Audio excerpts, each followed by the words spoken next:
What if everything you knew about yourself was a lie?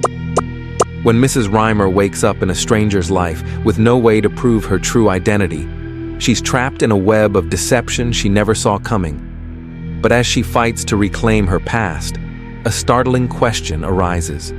Does she even want it back? The name of Mrs. Abner Rymer was brought to Mr. Parker Pyne. He recognized it immediately and raised an eyebrow. Soon after, his client was shown into the room. Mrs. Rymer was a tall woman with a sturdy build. Her figure was far from graceful, and neither her rich velvet gown nor the heavy fur coat she wore could conceal that fact. Her large hands had pronounced knuckles, and her broad face was flushed with color. Her black hair was styled in an elaborate fashion, and her hat was adorned with several curled ostrich feathers. She settled into a chair with a firm nod. "Good morning," she said briskly. Her voice carried a rough, unpolished accent. "If you're as clever as they say, you'll tell me how to spend my money." "How unusual," murmured Mr. Parker Pyne. "Not many come to me with that request. So you truly find it difficult, Mrs. Rymer?" "I do," she admitted bluntly. "I've got 3 fur coats, a wardrobe full of Parisian dresses, and all the luxuries money can buy. I own a car, a house in Park Lane, and even had a yacht, though I found I can't stand the sea. My house is full of those high-class servants who think they're better than me. I've traveled the world, seen all there is to see, and yet—" She leaned forward, her gaze expectant. "I can't think of a single thing more to buy or do." "There are hospitals," he suggested mildly. "What? Give it away?" She scoffed. "Not a chance. That money was earned through hard work, let me tell you. If you think I'll hand it out like scraps, you're mistaken. I want to spend it and enjoy it. If you've got ideas worth my time, you'll be well paid for them." "Your request intrigues me," said Parker Pyne. "You didn't mention a country estate." "Oh, that?" She waved a hand dismissively. "I have one. Bores me to tears." "You must tell me more about yourself," he said. "Your predicament is not an easy one to solve." "I'll tell you, and gladly," she replied. "I'm not ashamed of my roots. I started out working on a farm." "I did, when I was a girl. Hard work, too," Mrs. Rymer continued. "Then I met Abner. He worked in the mills nearby. He courted me for 8 years before we finally got married." "And you were happy?" asked Mr. Parker Pyne. "I was," she said, a hint of warmth in her voice. "Abner was a good man. We had our struggles, though. Twice he lost his job, and with children coming along, it wasn't easy. We had 3 boys and a girl, but none of them lived to grow up. I suppose life would have been different if they had." For a moment, her expression softened, and she looked younger somehow, lost in the past. "Abner had weak lungs," she went on. "The army wouldn't take him for the war, but he did well at home. Got promoted to foreman. He was sharp, Abner was. Came up with a new process. The company treated him fair, gave him a good payout for it. He put that money into another idea of his, and that's when things changed. The money started pouring in. He went from worker to employer, bought up 2 failing businesses, turned them around. After that, it was easy. The money hasn't stopped coming in since." She gave a short, nostalgic laugh. "Mind you, it was grand fun at first. Having a big house, a proper bathroom, and servants of our own. No more scrubbing, no more cooking, no more washing. Just sitting back on silk cushions, ringing a bell for tea, just like a real lady. We loved it, Abner and I. And then we came to London. I started shopping at fancy dressmakers. We traveled to Paris, the Riviera. It was all such a thrill." "And then?" said Mr. Parker Pyne. She sighed. "I suppose we got used to it. After a while, it didn't seem so special. Why, there were days we didn't even have an appetite, and yet we could have anything we wanted. And baths, well, in the end, One a day is plenty, no matter how fancy they are. Then, Abner's health started failing. We paid doctors a fortune, tried everything they suggested, but nothing helped. He passed away. She hesitated. He was only 43. Mr. Parker Pyne nodded, offering silent sympathy. That was 5 years ago. The money keeps coming in, and it feels wasteful, not being able to do anything with it. But as I said, there's nothing left to buy. I already have it all. In other words, said Mr. Parker Pyne, your life is empty. You're not enjoying it. I'm sick of it, she admitted, her voice heavy. I have no real friends. The new people I meet just want donations, and they laugh at me behind my back. The people I used to know want nothing to do with me. They see my fancy car, and it makes them uncomfortable. So tell me, can you help? Can you suggest something? It is possible, said Mr. Parker Pyne thoughtfully. It won't be easy, but I believe there's a chance. I believe, said Mr. Parker Pyne, that I can restore what you have lost, your passion for life. How? Demanded Mrs. Rymer bluntly. Ah, said Mr. Parker Pyne with a knowing smile. That is my professional secret. I never reveal my methods in advance. The real question is, are you willing to take the risk? I cannot promise success, but I do believe there is a strong chance. And how much will it cost? My approach will require rather unconventional methods, he admitted. As a result, it'll be expensive. My fee is £1,000, payable up front. Mrs. Rymer let out a short laugh. You don't hesitate to name your price, do you?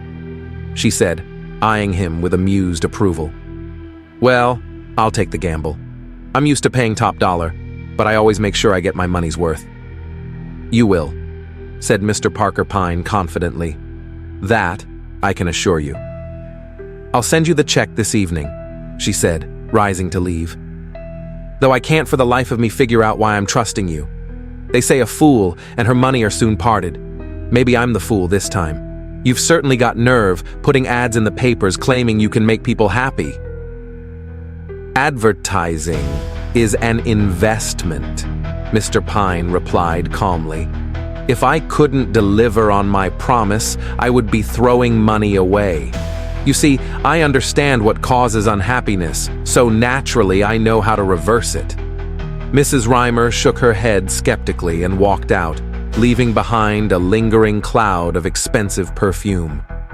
A moment later, Claude Luttrell, a strikingly handsome man, strolled into the office. Something in my line of work? He asked casually. Mr. Parker Pyne shook his head. Nothing that simple, he said. No, this case is particularly challenging. We'll need to take some risks, do something extraordinary. Mrs. Oliver, Luttrell suggested, referring to the well-known novelist. A small smile played on Mr. Pyne's lips. Mrs. Oliver, he said, is actually the most conventional of all of us. No, I have something far bolder in mind. Something daring. Oh, and you might give Dr. Antrobus a call. Antrobus?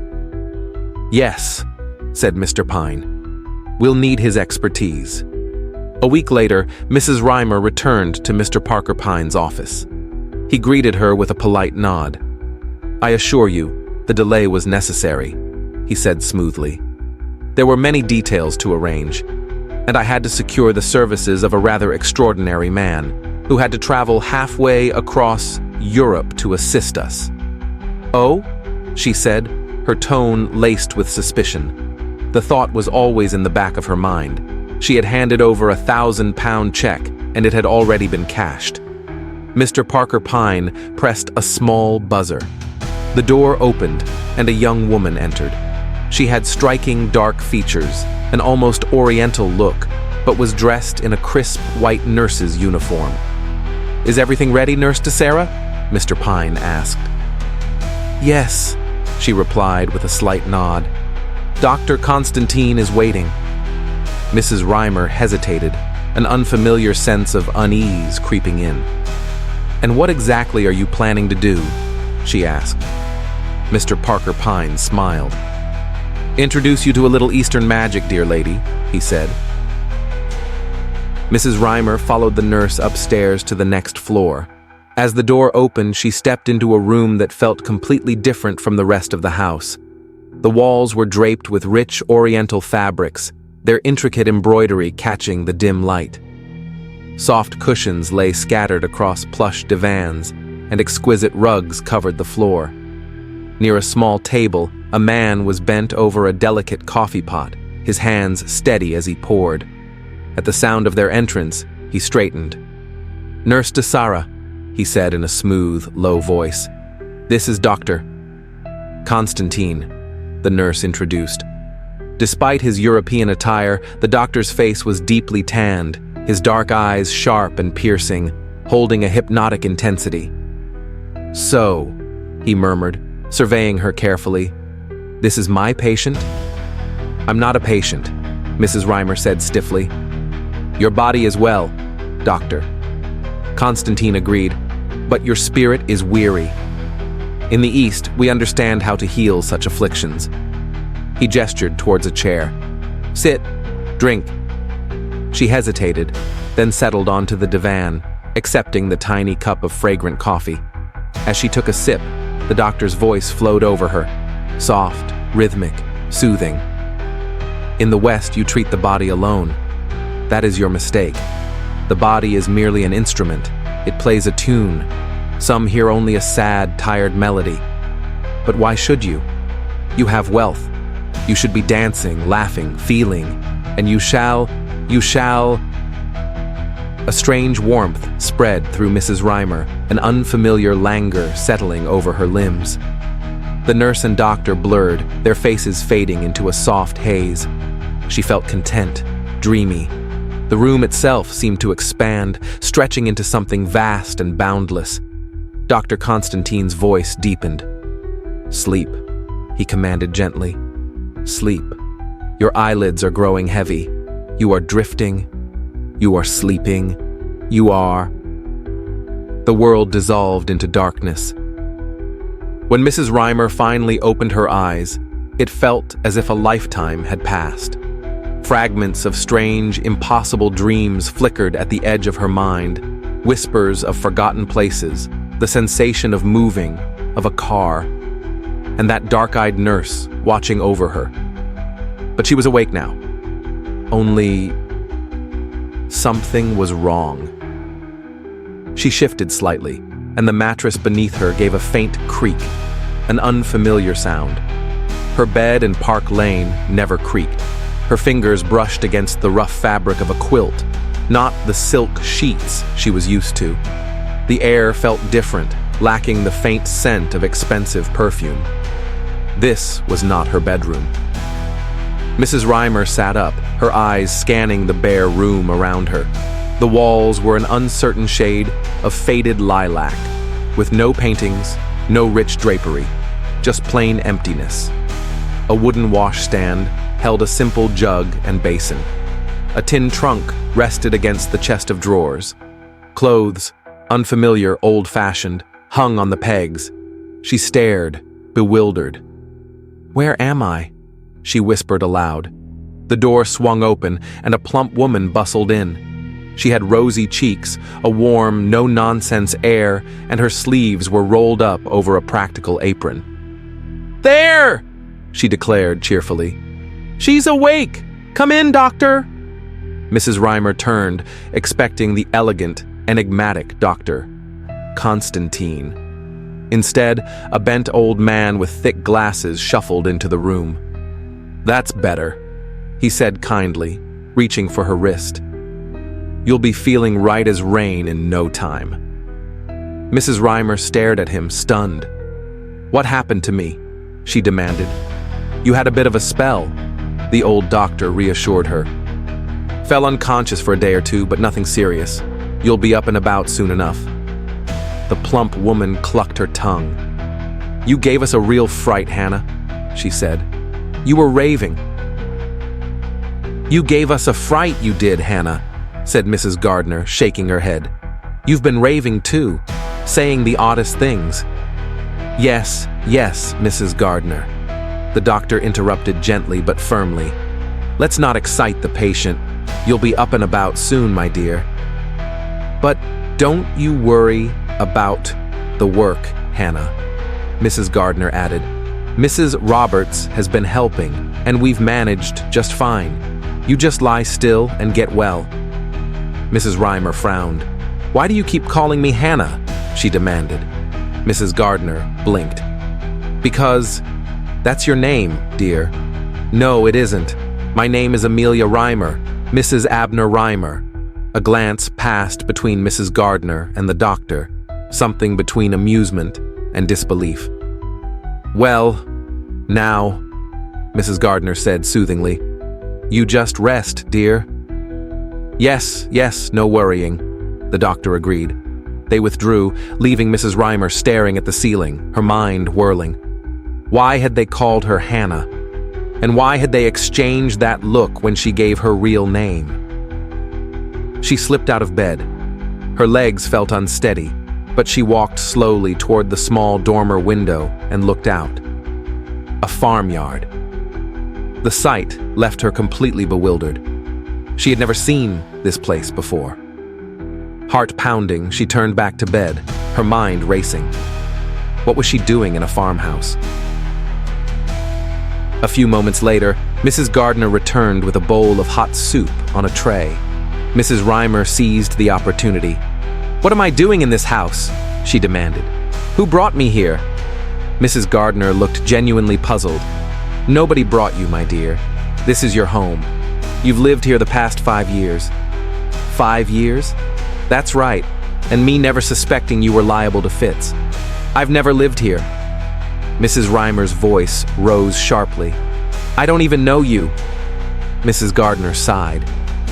"You've had an illness, dear. You've just forgotten." "I haven't forgotten anything," she said furiously. "You have, my dear."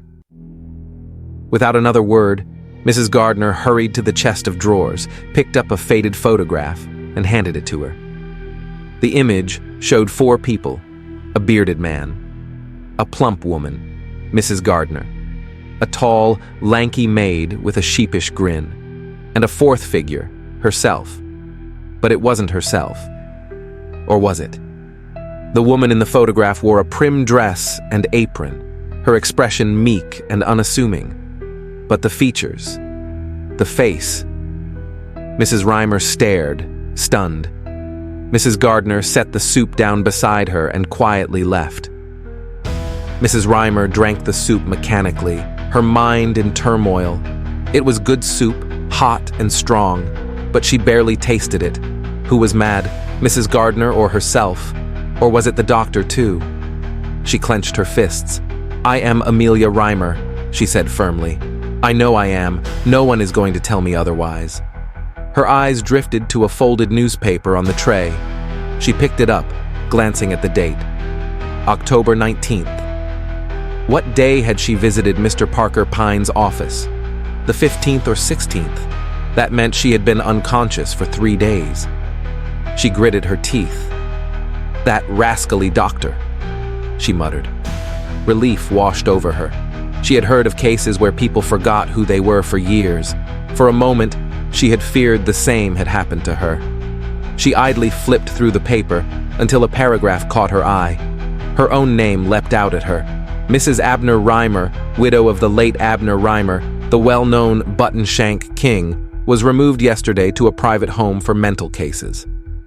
For the past 2 days, she has persisted in declaring that she is not herself, but a servant girl named Hannah Morehouse. Mrs. Rymer froze. Hannah Morehouse. So that was it. She and this Hannah woman had been switched. "A double," she murmured. "That's what this is." Her breath came fast and sharp. She could fix this, set things right. If that oily hypocrite Parker Pyne was behind this, if this was some elaborate scam. But then her eyes caught another headline. Dr. Constantine's claim.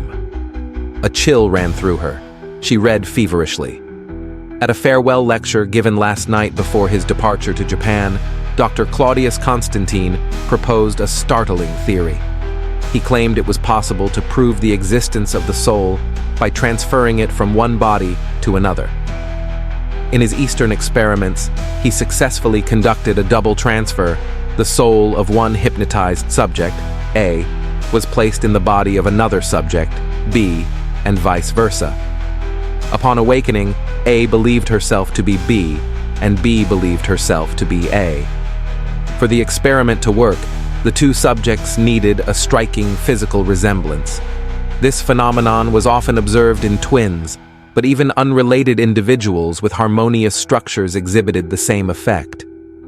The newspaper slipped from Mrs. Rymer's fingers. Her blood ran cold. "The scoundrel," she whispered. "The black-hearted scoundrel." Now she understood. This was no ordinary fraud. It was something far worse, something unnatural. Dr. Constantine and Parker Pyne had switched her soul, her money, her identity, her very self. Gone. And this Hannah Morehouse, whoever she was, had taken her place. A tide of rage and horror surged through her. But just as she vowed to expose them all, to scream the truth to the world, she stopped, because she remembered something. That first paragraph. Hannah Morehouse had not been a docile tool. After spring came summer, a good summer that year. Everyone worked hard. Harvest passed and autumn painted the leaves in red and gold. It was October 8th when Hannah, bent over a cabbage she was cutting, glanced up and saw Mr. Parker Pyne leaning over the fence. "You!"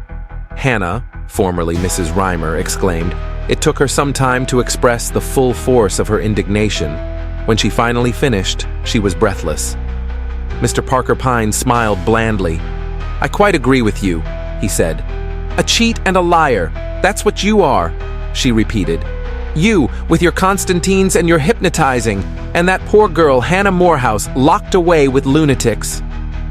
"No," said Mr. Parker Pyne, shaking his head. "There you misjudge me. Hannah Morehouse is not in a lunatic asylum because Hannah Morehouse never existed." "Indeed?" Hannah scoffed. "And what about the photograph I saw with my own eyes?" "Faked," Mr. Pyne said simply. "A straightforward trick." "And the newspaper article about her?" "The entire paper was fabricated to include just the right items to convince you, and it did." "That rogue, Dr. Constantine." "A fiction," he admitted. "A friend of mine, a talented actor, played the role." Hannah snorted. "Oh, and I suppose I wasn't hypnotized either." "In fact, you were not," Mr. Pyne confirmed. "You drank coffee laced with a preparation of Indian hemp. Later, other drugs were administered. You were brought here by car and allowed to recover naturally." "Then Mrs. Gardner was part of it all along?" Hannah asked. Mr. Parker Pyne nodded. "Bribed by you, I suppose, or fed a pack of lies." "Mrs. Gardner trusts me," he said. "I saved her only son from penal servitude." Something in his tone silenced her. She shifted tactics. "And what about the birthmark?" Mr. Pyne smiled. "It is already fading. In 6 months, it will be gone entirely." Hannah shook her head. "And what was the point of all this nonsense? You made a fool of me, dumped me here as a servant, me with good money in the bank. But I suppose I needn't ask. You've been helping yourself to it, haven't you? That's the real meaning behind this." "It is true," Mr. Parker Pyne admitted, "that while you were under the influence of the drugs, you granted me power of attorney. During your, shall we say, absence, I took control of your financial affairs. But apart from the initial £1,000, not a penny has found its way into my pocket. In fact, through careful investments, your financial position has actually improved." He beamed at her. "Then why?" Hannah began. "I have a question for you, Mrs. Rymer," he interrupted. "You are an honest woman, and I trust you will answer me honestly. When you came to my office a year ago today, you were an unhappy woman. Will you tell me that you are unhappy now? If you say you are, I will apologize, and you may take whatever steps you please against me.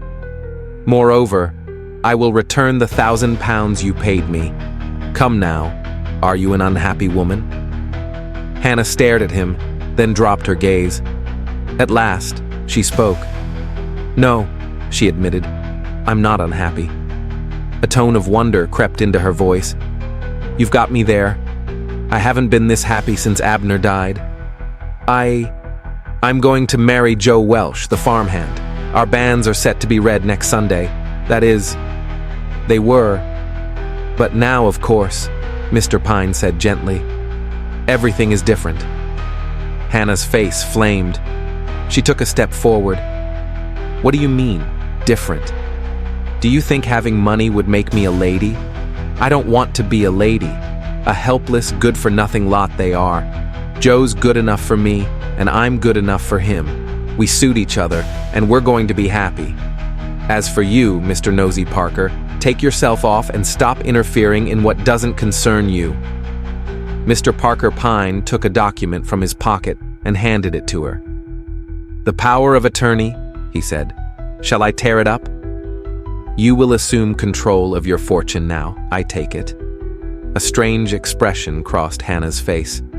She thrust the paper back at him. "Take it. I've said hard things to you, and some of them you deserved. You're a sharp one, but I trust you. I'll keep £700 in the bank here to buy the farm Joe and I have our eye on. The rest, let the hospitals have it." "You cannot mean to give away your entire fortune?" "That's exactly what I mean. Joe's a dear, good man, but he's weak. Give him money, and it would ruin him. I've got him off the drink now, and I'll keep him off it. Thank God, I know my own mind. I won't let money stand between me and happiness." Mr. Parker Pyne regarded her thoughtfully. "You are a remarkable woman," he said. "Only 1 in 1,000 would make such a choice." "Then only 1 in 1,000's got sense," she replied firmly. He tipped his hat. "I take off my hat to you, Mrs. Rymer."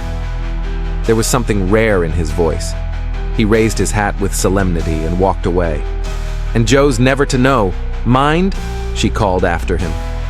She stood there, silhouetted against the setting sun, a great blue-green cabbage in her hands, her head held high and her shoulders squared. A grand figure of a peasant woman bathed in golden light. What would you choose, wealth and comfort, or a life built on love and purpose? Mrs. Rymer made her choice. Now, we want to hear from you. Share your thoughts on her journey and the unexpected twists of fate in the comments below. And if you love a good mystery with a touch of transformation, don't forget to like, share, and subscribe for more thrilling tales.